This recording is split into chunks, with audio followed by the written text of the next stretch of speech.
सूफी खैरुद्दीन कादरी और अब्दुल करीम मस्जिद कमेटी के सदर गुलाम मोहम्मद नबी ने कहा कि फितना दावे नबूवत के खिलाफ और ईमान की हिफाजत के लिए 25 फरवरी को बाद नमाज ईशा मस्जिद अशरफ करीम के रूबरू 9 नंबर रोड में जलसा जान से ज्यादा ईमान मुनक्किद किया जाएगा।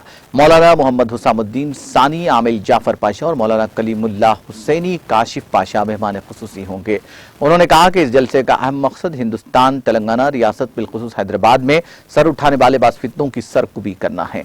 इन फितनों का मकसद मुसलमानों को उनके मजहब से हटाना और गुमराह करना है। उन्होंने कहा कि नई नस्ल उमूमन दीन की तालीम से दूर है। ये नौजवान उनकी बातों में आ रहे हैं और अपने ईमान की हिफाजत के बजाय गुमराही का शिकार हो रहे हैं। इस गुमराही से नौजवानों और मुसलमानों को न सिर्फ बचाना है बल्कि इन फितनों के अज़ाइम को अवाम के सामने लाना है ताकि इन फितनों की सरकुबी की जा सके और जो वक्त का अहम तकाज़ा है। उन्होंने तमाम मुसलमानों बिलखुसूस नौजवानों से ख्वाहिश की कि वो इस जलसे में शिरकत करते हुए दौरे हाजिर के फितनों की सरकुबी के लिए हक अदा करें। उन्होंने कहा कि जलसे में ख़वातीन के लिए पर्दे का अलहदा नज़्म रहेगा।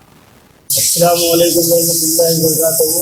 मौजूद नाज़रीन इकराम, जैसा कि अभी आपने समाप्त फरमाया कि 25 फरवरी बरोज़ हफ्ता बाद नमाज ईशा मेन रोड 9 नंबर मस्जिद अशरफ करीम के रूबरू एक अजीम शान जलसे का इनेकाद अमल में लाया जा रहा है। और इस जलसे का अहम मकसद ये है कि इस वक्त हमारे हिंदुस्तान में, हमारी रियासत और हैदराबाद में चंद एक फितने सर उभर रहे हैं जो अपने आप को कोई महदी कहता है, कोई ईसा कहता है, कोई दावे करता है। तो इनका मकसद एक ही है कि मुसलमानों को अपने मजहब से हटाया जाए, उनको गुमराह किया जाए।